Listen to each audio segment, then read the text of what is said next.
Salut tout le monde, j'espère que vous allez bien. On vous retrouve aujourd'hui puisque je suis pas toute seule. Elle est là, vous la reconnaissez? Attendez-moi la belle. Voilà, Emma est là avec moi. Il n'y a plus de lumière.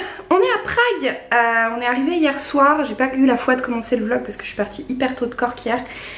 Et j'étais un peu crevée, mais je vous insérerai des images de notre petite soirée au pavillon Grébowska maintenant.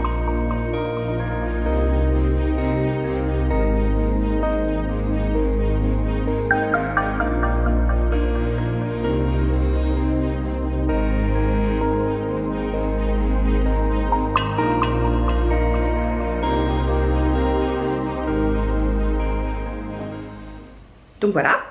Et donc on est dans notre Airbnb qui est très sympa, qui est juste à côté du centre. Donc normalement aujourd'hui on n'a même pas besoin de prendre les transports en vrai. On va juste marcher jusqu'à la place Venceslas. Et on a quand même une super jolie vue. Ah, j'ai même mon assistante qui m'ouvre la fenêtre, c'est pas beau. Ouais, c'est quand même assez joli. Avec les maisons de toutes les couleurs. Donc voilà, donc on va vous emmener avec nous et ça va être très sympa.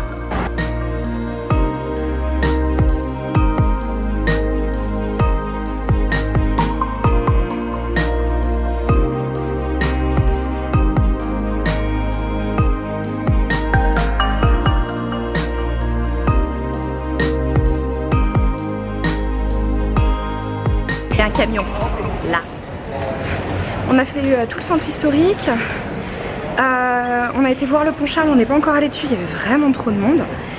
Je vous mettrai comme d'habitude toutes les adresses dans l'article du blog, dans la barre d'infos.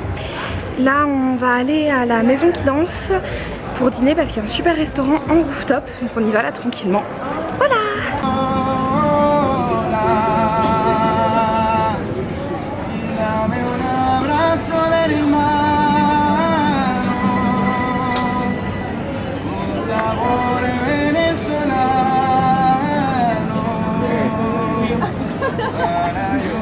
Il y a presque pas de mec avec les photos. Ouais.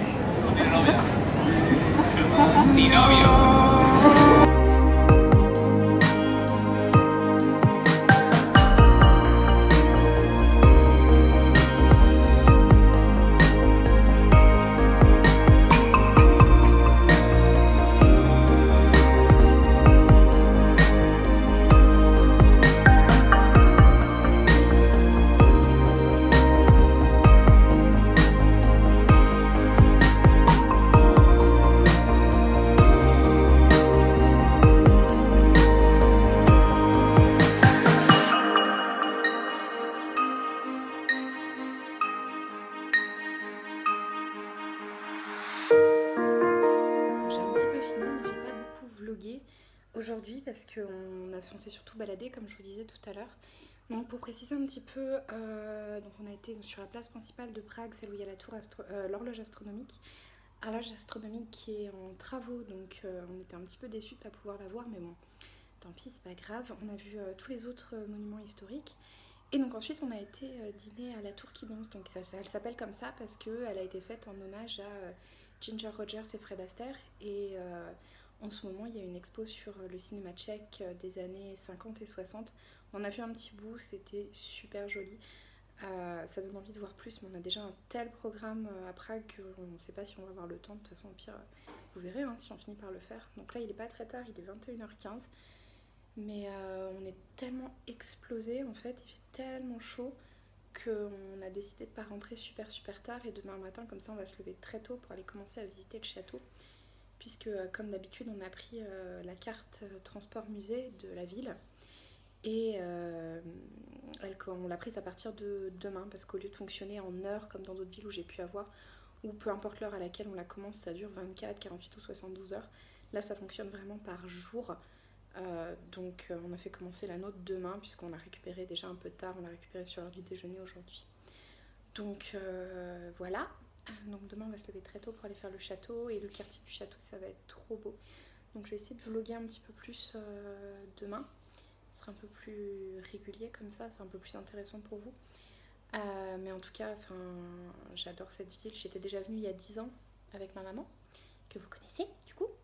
Je remettrai le lien vers le road trip avec mes parents dans le petit i. Et ouais, comme ça, donc on était venus ensemble il y a 10 ans, j'avais pas mal visité toute seule, mais j'avais pas le budget, pas l'habitude de voyager comme je l'ai maintenant. C'est complètement différent, et puis internet a bien révolutionné tout ça. Donc là ça va être complètement différent, en plus là c'est avec une amie et tout, que je sais avec qui j'ai l'habitude de faire des voyages comme ça. Et donc voilà, on va encore revenir complètement explosé, mais avec des souvenirs plein la tête. Bref, je vous dis à demain.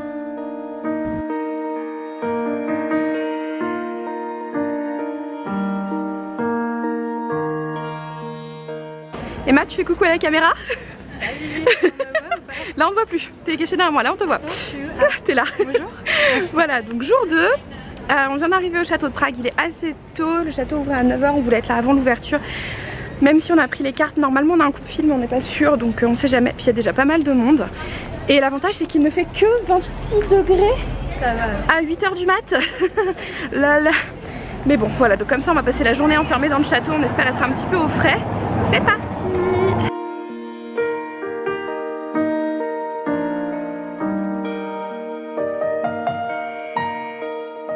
On a nos tickets, ça y est, on va rentrer dans le château. Comme vous pouvez voir derrière moi, la cathédrale. La particularité en fait du château de Prague, c'est qu'il est construit tout autour de la cathédrale qui est en son milieu. Donc on n'est pas obligé de prendre des tickets pour accéder à cet endroit. Par contre, pour rentrer dans chacun des bâtiments, il faut avoir le ticket, hein, bien sûr, c'est normal. Mais si vous voulez juste passer pour voir à quoi ça ressemble, vous pouvez entrer complètement gratuitement dans la cour pour juste admirer l'architecture entre le château qui date du, je sais plus, je crois du 18e siècle, je suis pas sûre, je vais revérifier. Et la cathédrale gothique qui est juste magnifique et très haute.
Ouais, donc on vous retrouve là, il est 10 h 40, on a déjà presque tout fait en fait, on est un petit peu déçus dans le sens où on a pris la carte comme d'hab et on a accès qu'à 4 des parties du château sur 9, c'est ça, hein, il y en a 9 en tout.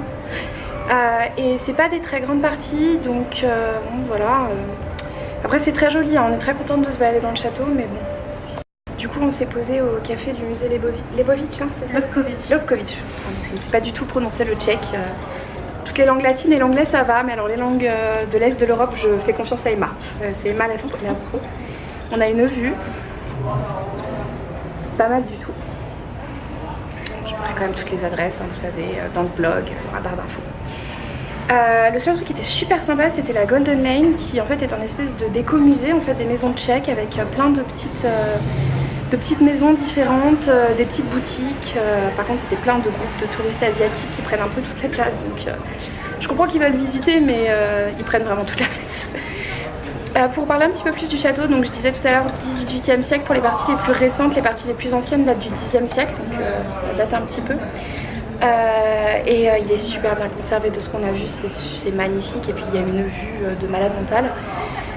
Il est vachement important dans l'histoire européenne, le château, parce qu'il y a eu là la première défenestration de Prague, où en gros en fait en République tchèque c'était catholique contre protestant, c'était au début du XVIIe siècle, donc à la fin des guerres de religion, et comme il y avait la guerre de 30 ans qui a été considérée comme la dernière guerre de religion, elle était en train de se finir, et puis cette espèce d'altercation qui fait qu'un membre du parti catholique a été poussé d'une fenêtre du château mais n'est pas mort, a relancé complètement la guerre de religion en Europe.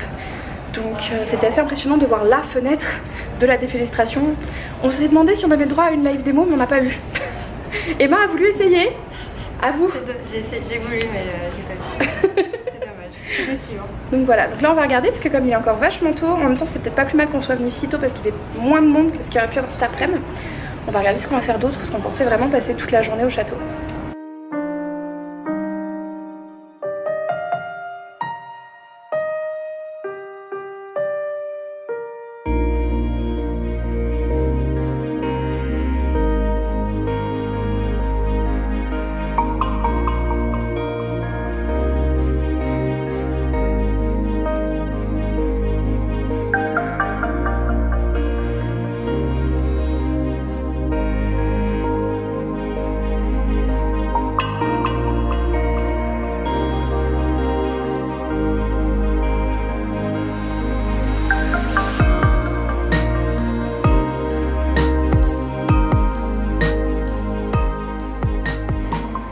Donc là vous avez vu pas mal d'images de la cathédrale, énorme coup de cœur pour la cathédrale, elle était sublime. Ça a un peu remonté tout ce qu'on a pu faire ce matin où on était un petit peu déçus. Même si la vue et la ruelle d'or c'était superbe, voilà, c'était le reste bof. Et là en fait les images que vous avez vues juste après, c'est le musée de la Galerie Nationale, le musée de la Renaissance. C'est superbe, on n'est pas hyper fan d'art, on est plus des fans de musée d'histoire. Mais tout était magnifique, il y avait en plus personne, vous avez pu le voir sur les images, et on termine tout en haut sous les combles par un musée, une expo pardon, sur les armes du fin 16e siècle et jusqu'au 19e. C'était juste incroyable, on a adoré, je recommande vivement, et il est pris avec la carte, il est gratuit avec la carte de Prague, donc n'hésitez pas, surtout que bah voilà, comme je disais, il n'y a personne, les touristes ne viennent pas dans celui-là, et en fait on a vu ici ce qu'on s'attendait à voir dans le château, donc là d'un coup on est super contente.